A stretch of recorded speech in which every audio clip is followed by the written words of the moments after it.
Week, Sheree Clark talks to us about eating and living naturally, Jason. And she talks about people usually, too, yes. the bipedal animals, but this time it's different. We have a chance to introduce you to a very special member of her family, and if you're a pet owner, you're going to want to pay attention. Hey everybody, I'm here with Sheree Clark, of course, with Fork in the Road. Now, we want to show everybody what you talk about, which is usually how to integrate, healthy choices and things we eat on a daily basis.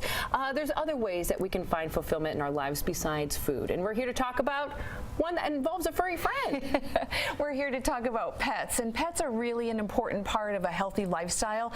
A lot of us find stress release and companionship in companion animals. And I brought my cat, Lotus, to here today to talk a little bit about what's going on. So would you like to meet Lotus? Yes, I would love to meet Lotus. Well, first of all, this carrier is fantastic. Isn't this awesome? I love this thing. I bought this when Lotus was a kitten, and I wanted to have something that would serve two purposes. What it does is it's a carrier, and right. we all have to have those to go to the vet and whatnot. This also serves as a bed, and let me show you something about this. One, we can open it so that Lotus can be be seen, but also then we can also lift off the top. Oh, it's like a bed. And it becomes a bed, and then Lotus can use it as he sees fit and whatnot. But it's really wonderful for that purpose. I leave it out, and then it's not intimidating. Because part of the thing about the carriers is they see it and they know that something's going to happen. Right. So where would you find something like that?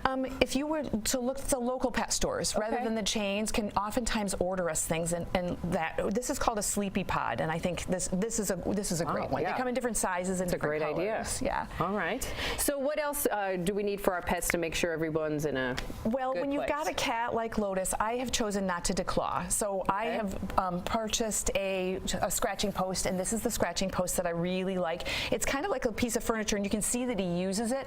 It's really comfortable. He lays on it, and he'll just go in, and every time I catch him doing something that I don't want him to do, I take him and I set it on that. I'm not big into discipline, like punitive. I don't, when cats are pretty easy to housebreak, they pretty much come that way.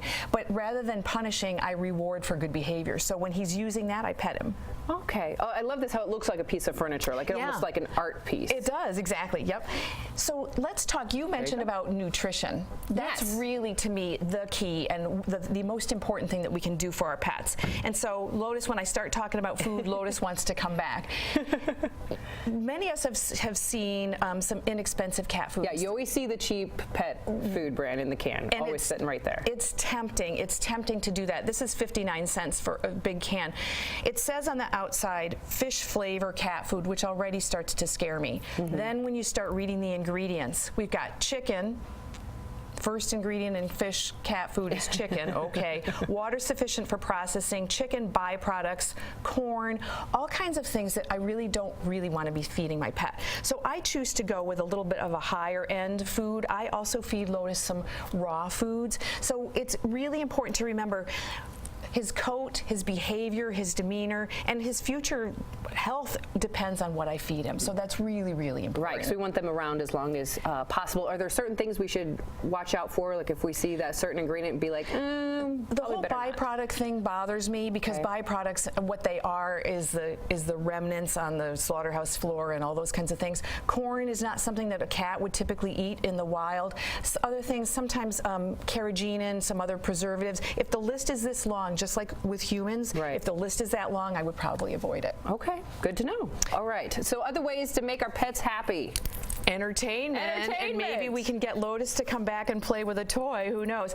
One of the things that I really like to do is encourage people to get toys that are interactive, so that they can use have play time with their pets, so that they can do things together. So this would be an example of that. And you can see Lotus. He's like, I'm on TV. I'm not going to show off. He's really amused by this. You can see. The other thing about it is to be careful about toys. There are toys that are not safe, and this is an example of one. Okay. This is a sparkle ball. Lotus plays with it, and I let him play with it when I'm around, but here's why I don't. You can pull off these pieces, and if Lotus eats that, it's not going to be a pleasant experience for either one of us. Okay. So I want to make sure that I'm buying toys that are safe. The other thing is, because I'm gone a bit, when I am not going to be home, I leave this out. Oh, there you go. And so this is a toy that Lotus can play with when I'm not here. So he can play. He plays with this, but he wants you to play I know. with him. He's like, I'm digging the fish now. Exactly.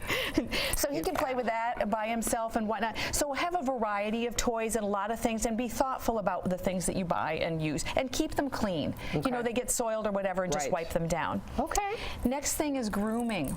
Oh, yes. Now, Especially with long hair like Lotus has. Lotus is a Maine Coon, and a Maine Coon is a long-haired cat. The important thing to remember is this, particularly with any long-haired animals. We need to keep them detangled, and the way to keep them detangled is to use the proper equipment. This is a long comb with some long tines to it. It will go through his hair easily. A comb that's with shorter tines or a brush won't do as good a job as detangling, because the worst thing about it, in addition to I want him to look nice, if an animal gets mats in their fur, it pulls on their skin. Let's Right. think about snarls in our own hair, what that would feel like when you're trying to pull it out. Well, if every time you try to move, you've got an armpit hair that's Right. all in a wad, it's not going to feel real good. Right, makes sense. So know your pet, know what kind of grooming they need on a regular basis. If you're going to take them to the groomer and they get a little bit nervous, I like to do some different things. I have 2 different things that I use for Lotus if he's going to get nervous. One is an essential oil. Lavender is a one that's appropriate for cats Really? and dogs. Yeah, just So like for us. how would you implement that? What I do is I take 1 or 2 drops and I rub it on my hands, and then I let it dissipate for a little bit. I don't go right for him immediately, and then I'll just pet him, just like lightly rub it through his hair. If the cat or dog doesn't like the oil, then don't use it, and make sure you do a little research. There are some things, like for example with cats, citrus oil is not appropriate. They don't like orange and lemon and lime. Okay, So good to know. you'd want to know that. And there are also some oils that are toxic to animals. So before you just go out and start doing essential oils, let's be cautious about that. And then this is it's a rescue remedy. It's a flower essence, and it's something that you just, for people, we put it under our tongues. My version for us, for people, has alcohol in it. Okay.